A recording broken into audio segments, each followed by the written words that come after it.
February 13th marks a special day. On this day, 10 years ago, the trajectory of my life would forever shift. It was the day I became a Fire Emblem fan. I know what you're probably thinking when hearing that. Yikes. But for better or worse, this series has altered my brain chemistry forever. While I am by no stretch a dedicated Fire Emblem channel, the success I've found is only because of my love discussing it. While I've spread bits and pieces throughout the years of some memories for how I got into some of the individual games, I've never before told the story of how I got into Fire Emblem as a collective. This video isn't going to be about any of the games or their contents in particular.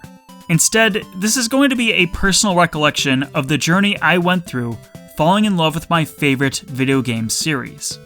You could say that it's my Fire Emblem retrospective. But in order to begin this properly, we must first go far, far back into the past. And I'm sure it starts out in the same way it did for many other people. One day, I was watching my older brother go through the single-player modes of Super Smash Bros. Melee. Upon finishing his latest victory against Master Hand and skipping through the credits, we see the Challenger Approach screen. It's a screen that would always get us excited for obvious reasons. However, there was something about this one in particular that was especially odd. Hoping the actual reveal of the full model would shed some clarity, we were still very confused seeing the character in question. I tried asking who he was, but of course neither of us knew. My brother, being the professional gamer he was, swiftly beat the swordsman, which is when the game revealed this character was Marth from the Fire Emblem series. Our curiosity was piqued.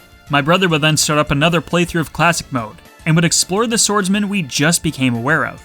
And upon defeating Master Hand once again, we were introduced to yet another Challenger Approaching screen. Another swordsman just like Marth, although presumably younger, and wielding a blade of fire instead of shadow. Ironic considering that Marth actually wields a blade of light. I just assumed the opposite because of his darker color scheme. That's not important. Anyway, having now defeated this character, we were then introduced to Roy from the Fire Emblem series. We would then go into Versus Mode to explore these characters even further. My brother plays as Marth, and myself as Roy. These mystery characters were incredibly fascinating to us. Not only were they tonally different from the rest of the cast, when either character won a battle, they would speak complete gibberish. In time, Roy in particular would be my main character to use in the game, which only made me more curious as to which game he came from. At some point, I would finally peruse the trophy section. This is when I discovered that the Fire Emblem games they originated from were Japan only, which explained why I had never heard of them before. I didn't think much more of them at the time. In an age where it took at least a minute for my web browser to even open, I didn't rely on the internet as an information source. I used that precious time mining in RuneScape instead. So I was content to leave things where I found them, continuing to play these strange characters whenever I had the chance. One day in 2008, the sequel to one of my favorite GameCube games would eventually come to release. The hype for Super Smash Bros. Brawl was insane. This was thankfully still before I was too terminally online, so I didn't really know about the Smash Dojo at the time.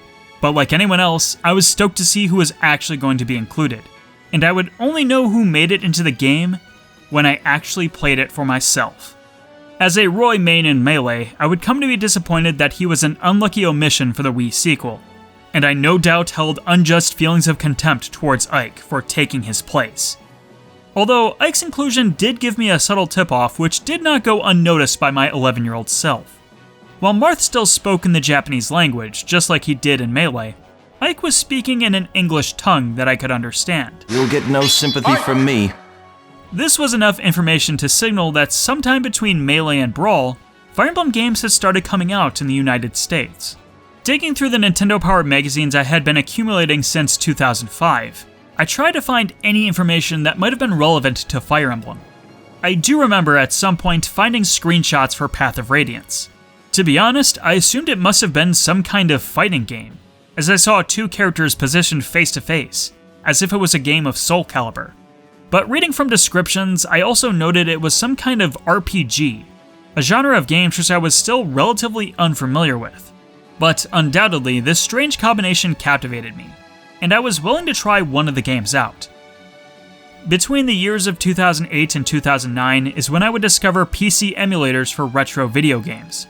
All of a sudden, I had near limitless access to the entire catalog of game libraries, ranging from the NES to N64 on the console side, and Game Boy to Game Boy Advance on the handheld side.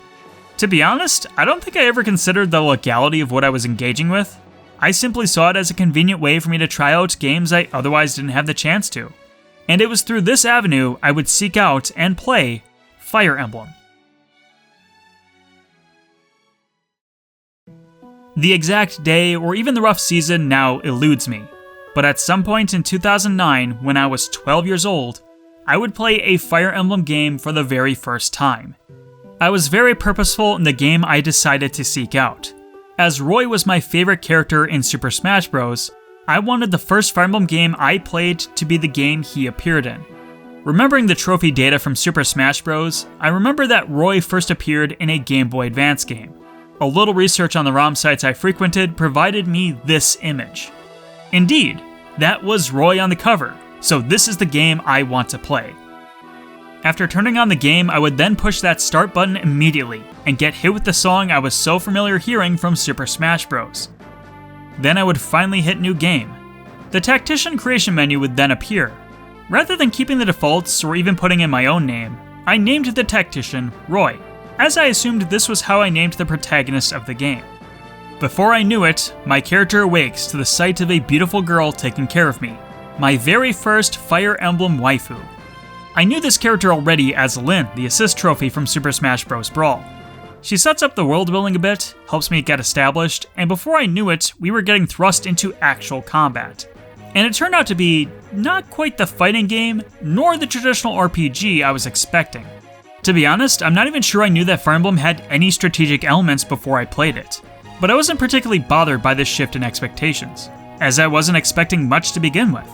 In fact, if memory serves correctly, this was the first turn-based strategy game I had ever played. The fact that I had never experienced a game like this before gave it a unique appeal, to the point where I would look to any turn-based strategy game for the next few years and immediately compare it to Fire Emblem.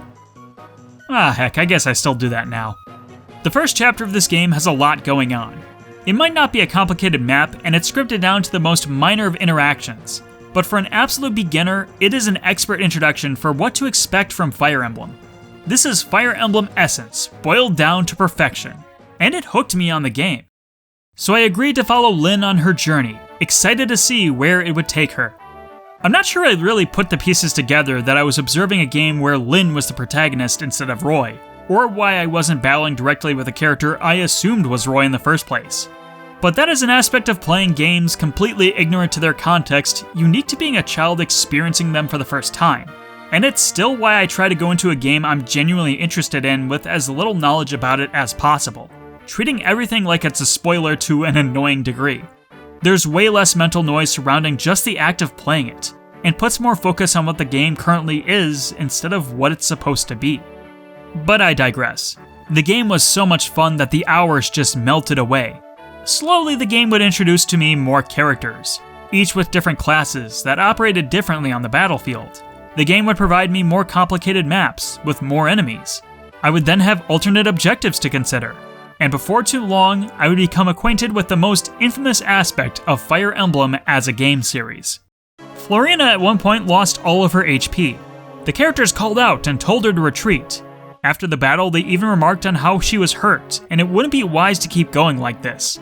So then I saved my game and went on to the next chapter. I quickly noticed that Florina wasn't in my battle lineup anymore. Wait a minute. If someone loses all their HP, they're gone forever? So I did the only logical thing I could think of. Deleted my save file and restarted the game from scratch, making absolutely sure not to get her killed this time. Setting up an entire game series worth of bad habits that would take many years to finally break. Certainly not the only bad habit I instilled within myself. When Lyn got her unique Manikati weapon, I favored it over her starting iron sword, and used it all the time. Why wouldn't I? It was stronger, more accurate, and sometimes did more critical hits. So it was the only sword I would use on her going forward. until I realized it eventually only had like 10 uses left. And in a panic, I would then refuse to touch the sword for pretty much the rest of my time playing the game. A trait that would remain true for any other unique or powerful weapons I found in the series. Over the next few weeks, Fire Emblem became a small little project of mine. It wasn't the game I would be playing the most, or even that consistently, but slowly and surely, I would continue through the game, battle after battle, until a moment of great revelation finally happened. A man with red hair dressed in blue clothes appeared on screen. I was so excited. I tracked down my brother and pulled him over. Look, it's Roy! I finally found Roy! So the cutscene played out, and this chivalrous hero introduced himself as... Elwood? What? No, that's not right. His name's Roy. Is it? I'm so confused.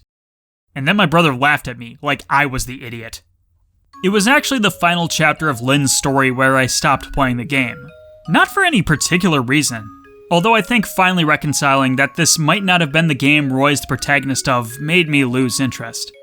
Maybe it's also the fact that the chapter rained and slowed down my characters. Who can say for sure? That was 16 years ago at this point. Regardless, this is where my journey with the game stopped. Although thankfully, it was not my last effort to try and play this game. In 2011, I had made the most foolish decision I had ever considered by that point in my life. I bought a Nintendo 3DS on launch day, and would subsequently pre-order the upcoming Paper Mario game. Okay, just kidding, it wasn't that dramatic, but I had let my excitement for all the possibilities of a new generation of handheld overtake me before I had realized the system had any games that were worth playing. And don't get me wrong, I really liked Pilot Wings Resort, and eventually I got Ocarina of Time 3D to sink my teeth into, and also Star Fox 64 3D. Man, I really bought a $250 handheld to play 2 games I already had. Fortunately, Nintendo took pity on me and bestowed 10 NES and 10 GBA games for me to experience. The 10 NES games I could take or leave, but I got way more mileage out of the GBA games. Among them was a Fire Emblem game. Overall, it played just like what I had remembered the previous Fire Emblem game being like. Although this was my first time I got to experience the joys of a pre-promoted character right from the start of the game. Seth was a riot, man. I was a bit reluctant to use him because I didn't understand why he barely got any experience from winning battles, but I absolutely relied on him for the commanders. I also have fond memories of discovering the arena in Chapter 5, and realizing I could use it to get a ton of money and experience. So that's what I did. I left the commander alive, huddled everyone in a circle around the arena, and traded places so that everyone got a chance. Until I didn't press B fast enough against a dangerous enemy and someone was killed. And of course, my permadeath-averse self considered all the time I spent getting all the other characters up to level 20 completely invalidated. And no, I had no idea at the time that this game had overworld encounters and the Tower of Volney to make grinding levels way easier. To be honest, while I had liked what I played of Sacred Stones at the time, I just couldn't quite resonate with it the same way I originally did for Fire Emblem 7. This is something I guess I never really considered before making this video, but I think Fire Emblem 7 is just a more inviting game than Sacred Stones.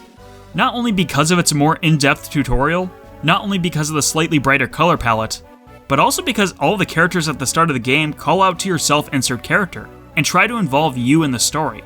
Which, even saying that, has also just provided me a bit of perspective for why the newer games might have been more appealing to a wider audience. But again, I'm getting off topic. Sorry that I'm just yapping. I would give Sacred Stones multiple attempts over the next few years. The vibe was there, but it just didn't captivate me enough to see me past the introductory chapters.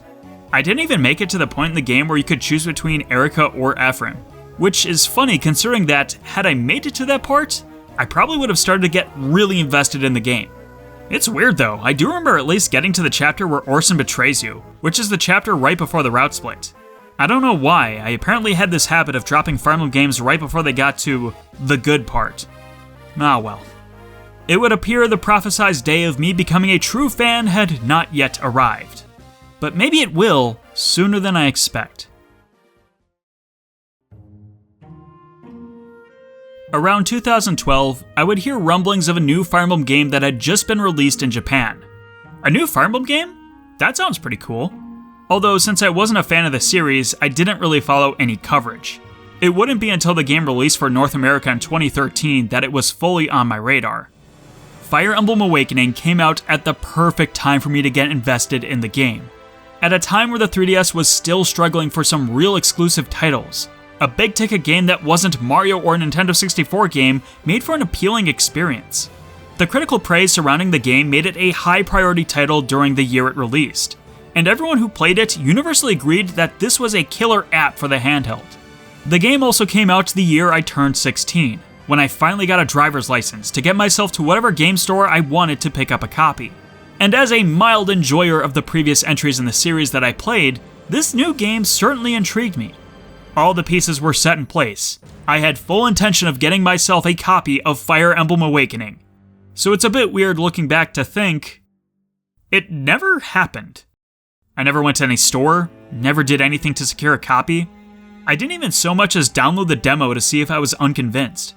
It was always one of those games I did have a strong interest to still play, but I have no idea why I never followed up on it. Never mind. Perhaps the dream of getting into the series needed a bit more time to properly simmer. In the hype for Smash 4, I was there for every E3 and Nintendo Direct, excited to see what characters would be added in. During a July showcase, after months of people worrying if he was even still in the game, Captain Falcon was confirmed, alongside 2 new Fire Emblem characters. Most interesting of all was Robin, a character who fascinated me, as he incorporated the weapons durability systems of Fire Emblem into his moveset, leading to a character that would have a more strategy-focused playstyle. Sadly, it would be a long time until I actually gave him a chance. The large amount of variety that was available from the start in Smash 4 was incredibly overwhelming, and I would end up overlooking a good number of the characters included, especially since Mega Man and Little Mac were my 2 dream characters, and thus took up most of my attention. So it was in early 2015 when I would finally get around to trying out those new Fire Emblem characters that were included. Robin in particular, I found a lot of fondness in. Sure, maybe he's not the most viable character in the game from a competitive angle, but that didn't make him any less fun to play. For the next few months, he became my new main. And as that happened, a thought surfaced within my brain. I really should play Fire Emblem Awakening one of these days. I sat in a large study hall room on a January morning during high school, watching the latest Nintendo Direct that was airing live at that moment. Let me tell you, I can't remember a single game that was talked about during that presentation, save for one. This is when the newest game in the Fire Emblem series, the game we would later know as Fire Emblem Fates, was revealed for all to see. Although, while the game looked great, the only thing I could think while watching was, oh yeah, I still haven't gotten around to Fire Emblem Awakening yet. I really need to change that one of these days. This is when I would try out a little bit of Sacred Stones again, as the game was still installed on my 3DS. It really wasn't scratching that Fire Emblem itch for me. So between this, the announcement of a new Fire Emblem game, and having Robin become my new main in Smash, I knew that this was all a sign from the universe, telling me that now was the moment. I must do what I should have done years ago. The day was February 13th. My high school swim team was gathered at one of our members' houses to have dinner, party, and shave our heads for one of our upcoming sectional meets. Here's a picture of me during that night. While the festivities were fun, I had elected to be the first member to leave, because, well, I had a copy of Monster Hunter 4 Ultimate to pick up from GameStop, but I had brought a little extra money during that trip. As long as I was going to a game store anyway, I wanted to see if they had a copy of Fire Emblem Awakening. As I went over to the shelf of 3DS games, I quickly perused the section with willful intent, not allowing myself to be distracted by any of the other cool-looking games on display. Although it didn't actually take me that long to find it. A copy of the game was present on the shelf. It was pre-owned according to the sticker, but that was just fine for me. Although on closer inspection, the case appeared to be brand new with no blemishes, and the game was still being sold at full price. I wonder what that was about. I decided to pick up both, making my purchase and heading home afterward during a cool, lightly snowing evening. When I got home, the first of the 2 games I wanted to try was Fire Emblem Awakening. So then I started it up, and almost instantly, I fell in love. Everything I had heard about the game was true. It was amazing. The tactical gameplay was so well refined from the Game Boy Advance entries I was used to. The story was immersing, and I wanted to know where it went. The characters were so likable and quickly became one of my favorite video game casts of all time. By the end of the weekend, I had powered through most of it. Monster Hunter was almost an afterthought at that point. It was simply the game I would play when I had my fill of awakening and needed a change of pace. As a teenager, a huge draw of the game was of course the highly praised support system. Not only was it a great way to get a bit of additional lore for the story, but provided funny moments as well. Of course, this is not even mentioning the marriage aspect. Matchmaking was such a big selling point of the game that it added dozens of hours of replayability just entertaining different romances. If you're curious, I married Lucina. What a surprise.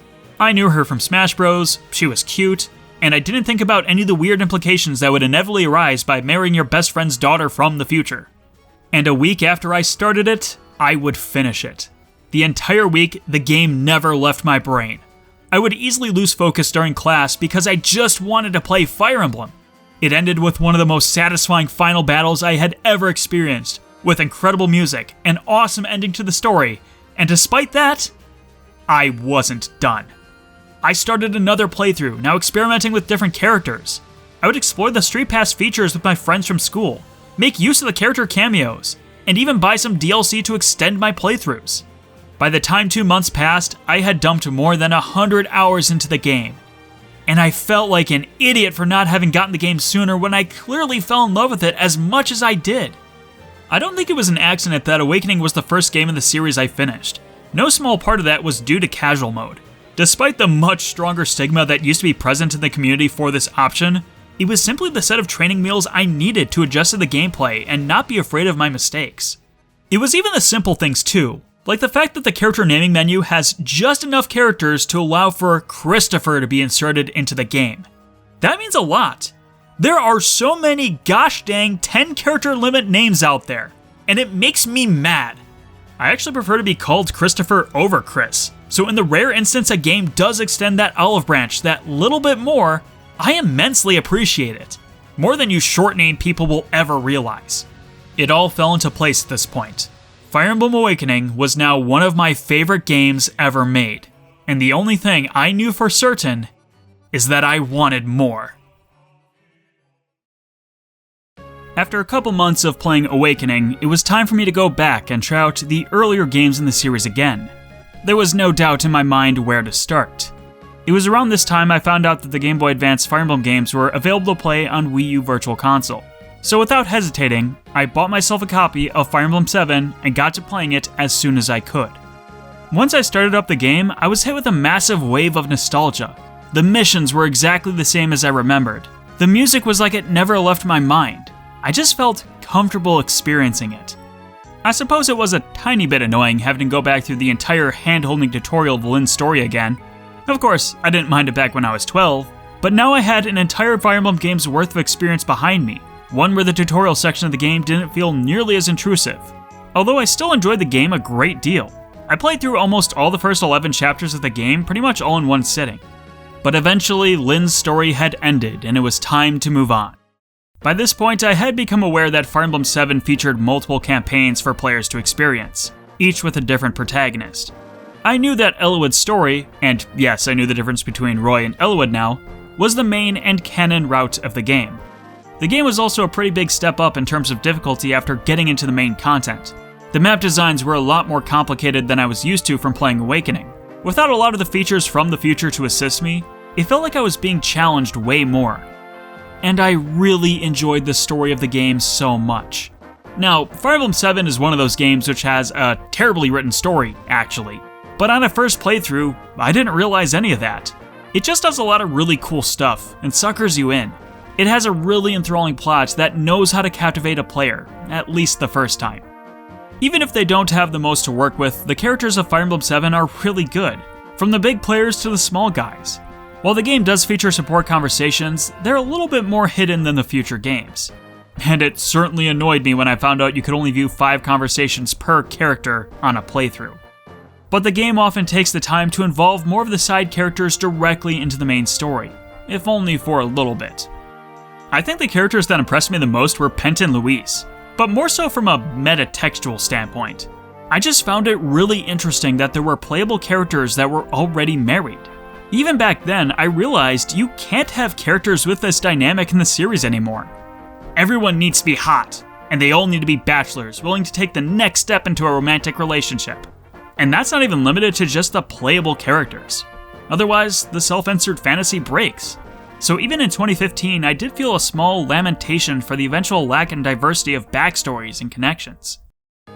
Although Fire Emblem 7 is one of those games I gradually find myself liking less and less as the years pass by, I can't deny how impactful an experience that first playthrough was. And knowing what I do now, I don't think I would have rather started my Fire Emblem journey with any other game, even if it wasn't the first one I finished. So while Awakening officially christened me as a fan of the series, Fire Emblem 7 solidified my status as a dedicated fan. If I didn't find it enjoyable, it's likely I wouldn't have continued pursuing more games in the series, beyond whatever was recently released. And as I would soon discover, that would be a real shame if I didn't. Now that I had played both Awakening and Fire Emblem 7, it only made sense to finish off the last Fire Emblem game I currently owned. So for the probably 6th time, I started up my first playthrough of the Sacred Stones. I definitely made it through the beginning chapters of this game a bit faster than I did with my last playthroughs. Even still, I remember it being kind of boring and felt like I was just slogging through the motions. The story didn't have as much exciting going on as Awakening or Fire Emblem 7. There was those cool CG artwork pictures during certain moments, side characters had more chances to be involved in the main story beyond just the chapter they were introduced in, the pacing felt overall faster, the games were funnier, the vibe just hit more in those two. This is why, even to this day, I'm still reluctant to suggest Sacred Stones is a good place to start the Fire Emblem series with. That being said, once I hit the route split, the game became way more enjoyable to me. I still decided to stick with Erika as my protagonist for the journey. The world map was finally opened up with optional enemy encounters against groups of monsters, and also the Tower of Volney, which allowed for infinite opportunity to grind experience, no Colosseum required. And I also appreciated seeing where the ability to choose between branching class trees started with the Fire Emblem series. Though Sacred Stones isn't a very challenging game in general, it didn't necessarily feel that way to a still beginner of the series. The mid-game chapters in particular sometimes still trip me up a bit, even to this day. I didn't really love the main cast of characters at the time. I've never really been huge fans of Erika or Ephraim as main protagonists. In 2015, I didn't really have strong opinions on any of the side characters either. It took years for them to grow on me. But one character I did enjoy back then was the core antagonist of the game. Leon was a fascinating character. This was partially because I was still under the assumption until fairly late into the game that he was going to be a recruitable character. So him turning out to be the main antagonist of the game was genuinely kind of shocking to me. Of the 3 games I played, he was easily my favorite antagonist of the series, which, I know, was such a high bar to clear given the games I played. This is even considering I didn't play Ephraim's story route back then, but if I did, I probably would have only liked him that much more. As it turns out, he's a legitimately tragic character. Overall though, I didn't love Sacred Stones as much as the other games at the time. I find my tepid response to Sacred Stones to be extremely humorous in hindsight. Over time, it's slowly become one of my favorite games in the series, as in likely a top 3 contender. But for the reasons I just explained, it didn't hit me at the time. That certainly didn't make it an unenjoyable game. Again, had I not enjoyed it, I would have been way less inclined to continue playing more games in the series. But I definitely craved a bit more evolution. I was curious to see where the series could go from here.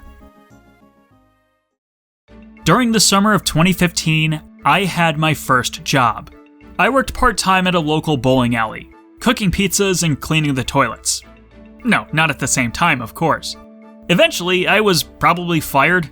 I don't know, they stopped putting me on the schedule and I didn't ask further questions. But my time there did provide me with the magical object known as disposable income. And as an 18-year-old that now had things like a credit card and a checking account, there was only one logical thing I could do with that money: buy video games. But not just any video game would satiate me. My time spent playing Fire Emblem games has made me interested in playing more of the series, and it was only logical that I would go with the next game in the chronological release order. Path of Radiance is a fan favorite entry in the series, but a rather infamous detail about the game, even way back in 2015, was the game being notoriously expensive. I knew this going in, but I was not deterred. I wanted to experience this chapter in Fire Emblem's history, no matter the cost. Of course, I still wanted to be smart about purchasing it. I took to eBay and perused the auctions that came up with the search results. Thankfully, I was not a stranger to these online auction sites, so I knew the tricks to employ. I would check the listings multiple times a day, every single day, the most reasonable thing a now unemployed 18-year-old should do over a summer break. My patience would be rewarded. At some point, the perfect deal came along. It was a listing for both Path of Radiance and its sequel, Radiant Dawn. The list price was incredibly cheap. I want to say around $50 for the initial price, but the post had only been up for a couple hours at that point. So I put it on the watch list and bided my time for the next week. I would not go as far as to put up a bid during this time. I didn't want to inflate the price any more than necessary, especially not for a set of games in such good condition. But over the next week, I would continue to check back in on the listing. Things were going perfectly. The items weren't getting too expensive too quickly.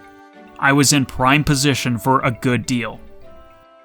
Then came the final day. Hours away from the deadline, and the bids were coming in hot. The price was nearly double what it started out as, and yet this was still the cheapest I saw these two games go for. I still knew it wise to hold out. I don't want the price to climb any higher than it needs to. The price rose and rose. The adrenaline began pumping through my veins. Soon it was over $100, then over $120, then $140. Hours become minutes, and then simply a minute remains. Now is the time for my strategic gambit. In this final stretch, I would make a bid slightly higher than the next likely bid to come in. That way, if someone also tried to do the same as me, I would still receive the item since my offer would be higher. I make my price at exactly $145, and with seconds on the clock, I submit my bid, and then my browser crashed. I was devastated. All that time and energy I spent waiting on a cosmically pointless video game auction, maybe I tried cutting it too close. That listing was a unicorn, and I would never see a deal that good again. With the high coming down, I opened up a new window and logged back into the site to witness my defeat. The Path of Radiance and Radiant Dawn bundle was sold at $145. To me! Suddenly I got my energy back. I had done it! I started jumping around the room, screaming with joy. The browser failing me at the final moment apparently wasn't my doom after all.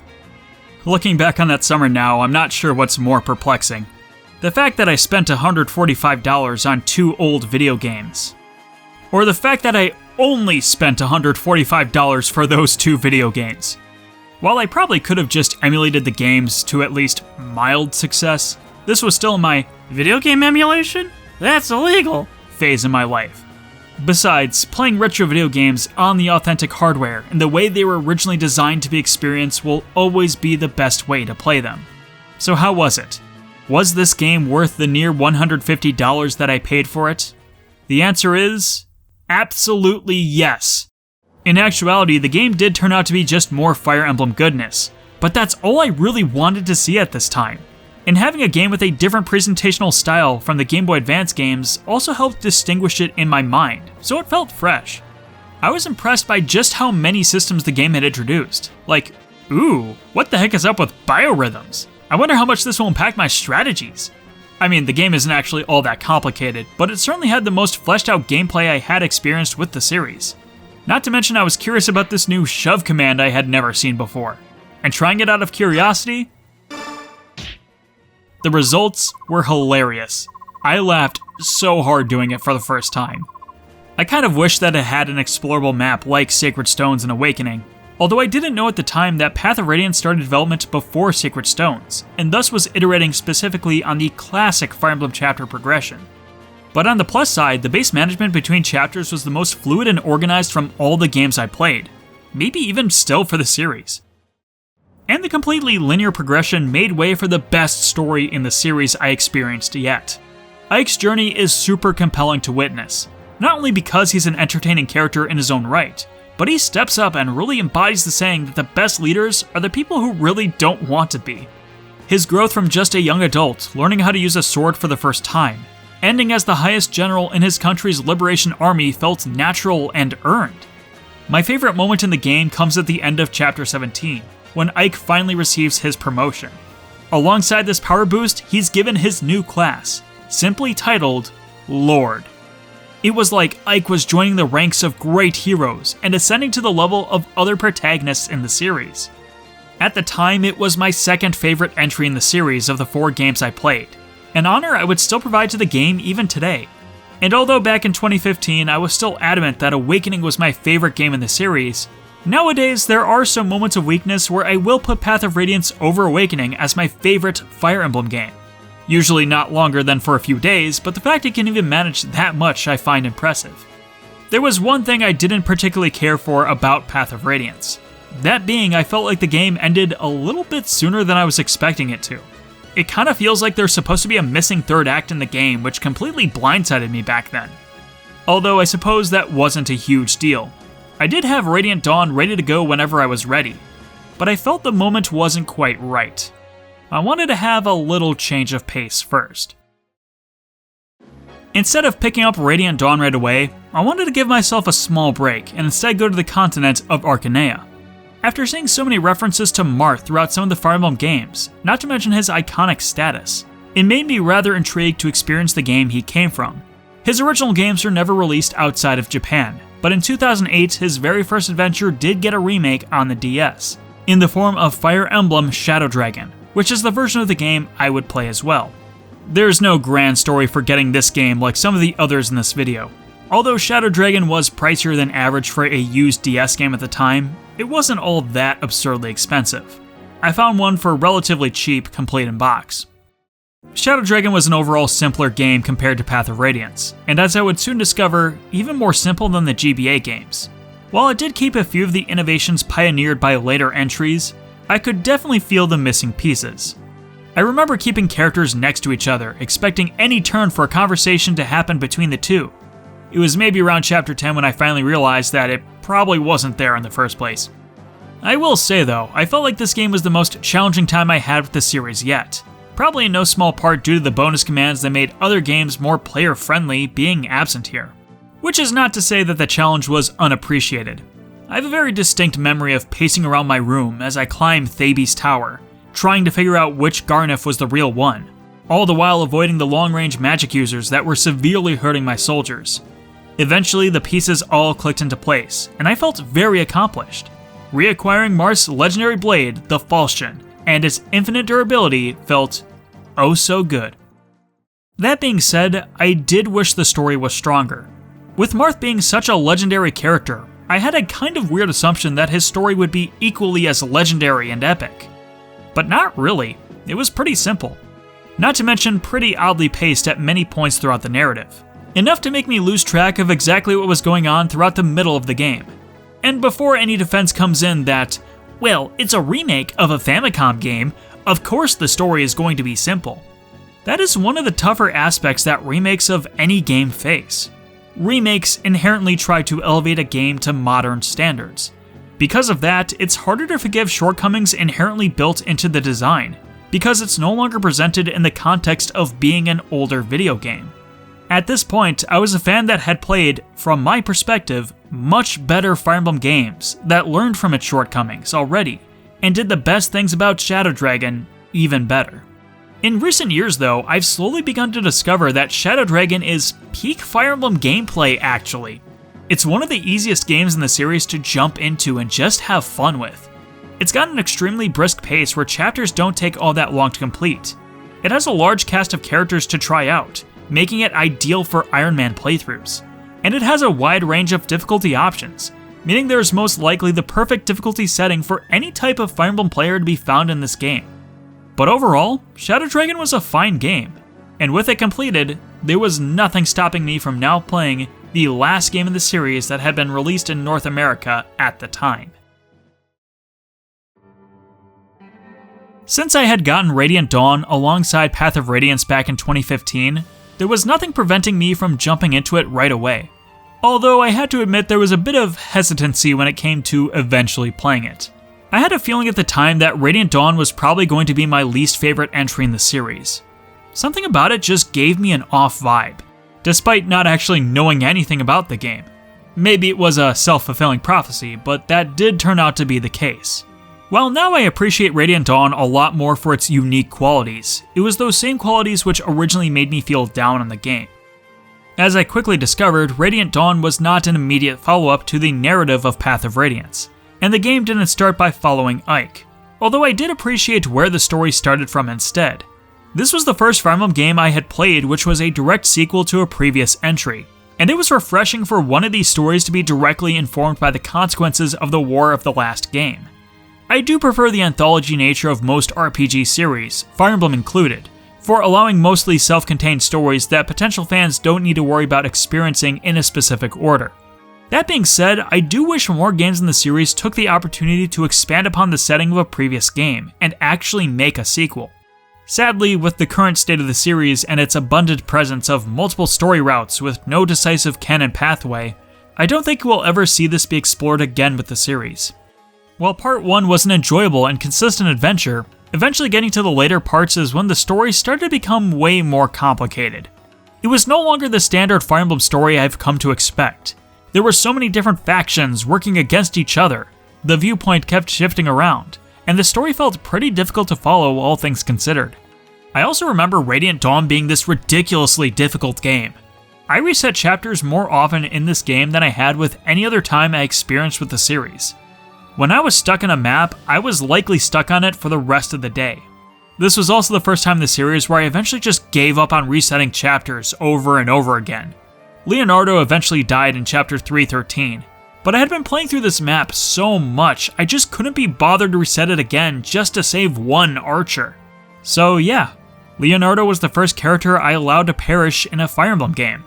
And 10 years later, I still remember the exact context and feelings I had when it happened. It also made it easier to accept when more characters also started dying in the later chapters. I would slowly stop resetting just to save everyone. And would you look at that? I was still able to finish the game despite them dying. Maybe this whole permanent death thing isn't actually all that punishing. There were certainly a lot of other issues I vividly remember experiencing and feeling about Radiant Dawn from 2015. But when I replayed the game back in 2019, I saw all of these things I previously believed about the game were actually false. The game isn't ridiculously difficult. The game isn't poorly paced. It turned out that 18-year-old me was simply bad at the game and conflated user error with bad design. But despite all the frustration, it wasn't enough for me to stop enjoying it, no matter how much of a hard time I gave it. After all, I've dropped games for less compelling reasons. So whether I realized it or not, the gameplay and storytelling were still keeping me invested. And finally making it to part 4 is when it all became worth it. Not only being able to form parties between all the factions in the game, but experiencing a truly climactic story arc where the lore that was spread across both Tellius games finally paid off. When I finished the game, I felt this huge feeling of accomplishment. The game ending on an image of Ike and his Path of Radiance design made this duology feel like it came full circle. It made me wish, in hindsight, that I had played Radiant Dawn immediately after Path of Radiance. It was enough for me to say, man, that was a fantastic Fire Emblem game. Even though, I was still bitter about it. After finishing Radiant Dawn, that meant I had completed all the Fire Emblem games that had been released in my region. So if I wanted to play more games in the series, I would now have to seek out the games that were only released in Japan. Thankfully, by the time I got into the series, every game had received fan translations, although this was back when the quality of the translations were a bit more dubious. I mean, the only patch of Thracia 776 we had back then was extremely bugged, and at certain points, literally unplayable. Nowadays, we have a lot more high-quality translation patches of every game in the series that are far more up-to-date with the official localization material. I'm getting a bit sidetracked though. My point is, I knew my first Japan-only Fire Emblem could be none other than The Binding Blade. But instead of using emulators right away, I actually found an old reproduction cartridge for sale. And this is the way I would play my entire first playthrough of Binding Blade. As I was sort of alluding to before, the translation of this cartridge was a bit out of date. Although the trade-off was kind of worth it. Not only because I didn't know what would have been mistranslated anyway, but also getting to play this on my DS made it feel like I was experiencing an official version of Fire Emblem 6. It felt really good to not only return to the familiar GBA aesthetics of the series, but to play a traditionally styled Fire Emblem game once again. I certainly didn't feel like I was playing some magnificent artistic piece, although I do remember saying, well, at least it's not Radiant Dawn. Over time though, various aspects of the game slowly wore down on me. In general, it was definitely among my lesser entries in the series. For one, I felt like they didn't really build a game that made sense with the scale of the GBA hardware in mind. Maps were huge in Binding Blade, way bigger than they were in Fire Emblem 7 and Sacred Stones, making the game feel like it was not as well paced as the other GBA games.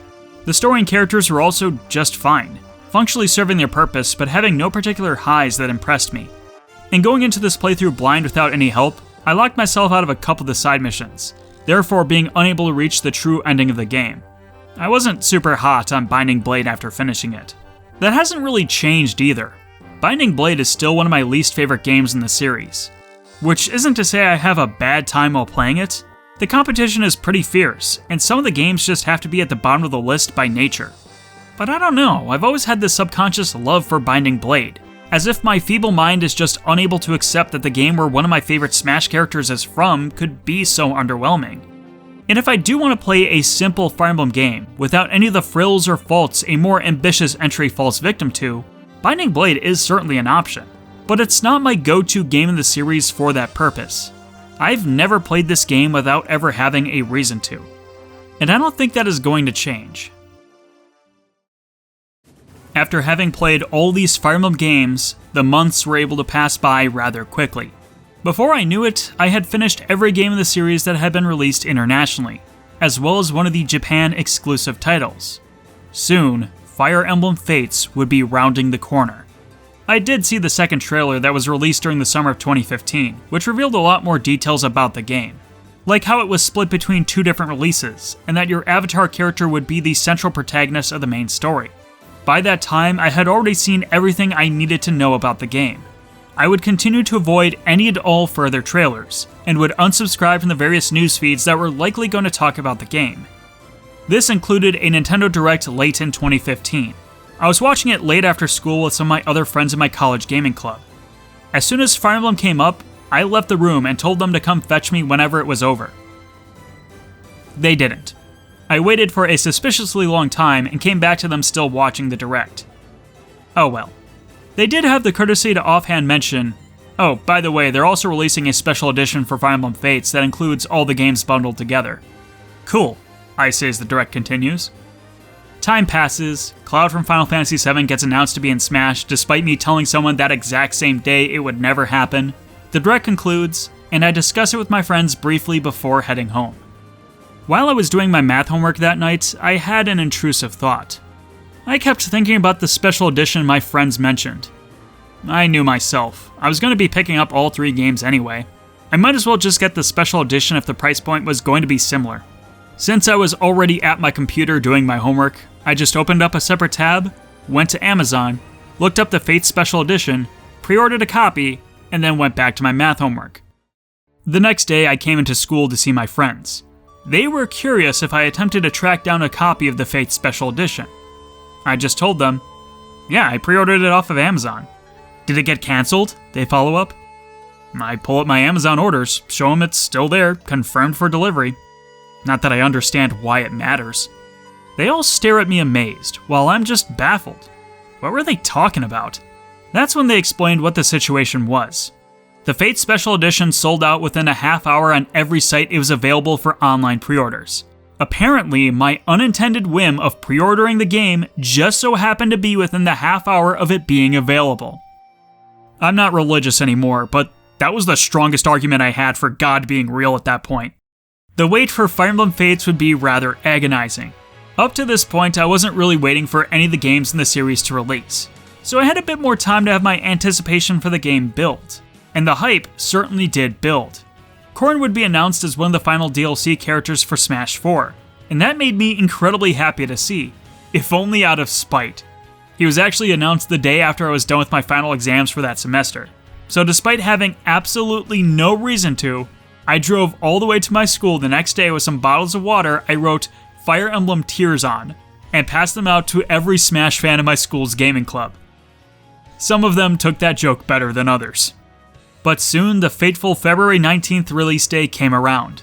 Except because I ordered the game through Amazon, the package obviously didn't come to my house at midnight that morning.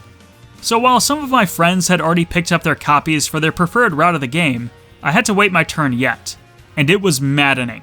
Others were experiencing and already spoiling the game I didn't have the chance to touch. Not only did I have school in the morning, I had a full day of work during the afternoon and night, with a couple of my coworkers also having picked up Fire Emblem Fates and were trying to talk to me about it. On the day of its release, it wouldn't be until 11:30 at night when I could finally start playing Fire Emblem Fates. It would only be when I just got to the route split I finally stopped playing the game. It was a long day after all. Still, I was very happy getting to experience the game. To no one's surprise, I loved it. It was my Game of the Year in 2016 and provided me dozens of hours of entertainment. I felt like from a gameplay perspective, Fates easily had the best combat mechanics of any of the games in the series I played at that point. Not to mention, I really liked that the game had taken the opportunity to explore a quasi-Japanese feudal time period, which made for a really refreshing change of pace aesthetically. I still wish the series would be a little bit more exotic with these types of settings it frames their games around. Although I did start feeling a bit burned out by the time I was finishing up Revelation, I still really enjoyed Fates and felt it was one of my favorite games in the series. Of course, nowadays, I'm not really as jazzed about it, in part because I feel like the route split was poorly handled and made the content feel somewhat unfocused, and in part because the story and characters left a lot to be desired. But even still, I didn't regret any of the time and energy I spent looking forward to this game, and I was absolutely excited for whatever would be next for the Fire Emblem series. While there are certainly more games in the series to go, I think I'll stop the reflection here. After this point, the stories of each individual game's history is not more interesting than, the game was announced, I got hyped for it, I played it. Not to mention that most of my personal histories for the rest of the series are further documented in either my individual retrospective videos, or at least another video on my channel. Regardless, I hope you enjoyed this snapshot of what it was like for me to be a brand new fan of these games. Fire Emblem is one of those series where I was young enough to feel like I grew up with it, but old enough to actually form memories of getting these games for myself. And a lot of the stories you heard in this video, I'm only sharing now for the first time. So I hope this retrospective on my own past has stirred up your own memories of this series as well. If you wouldn't mind sharing, how did you get into the Fire Emblem series? What are your own unique stories for how you came across certain games? Let me know in the comments section below. Thank you for watching, and see you in the next video.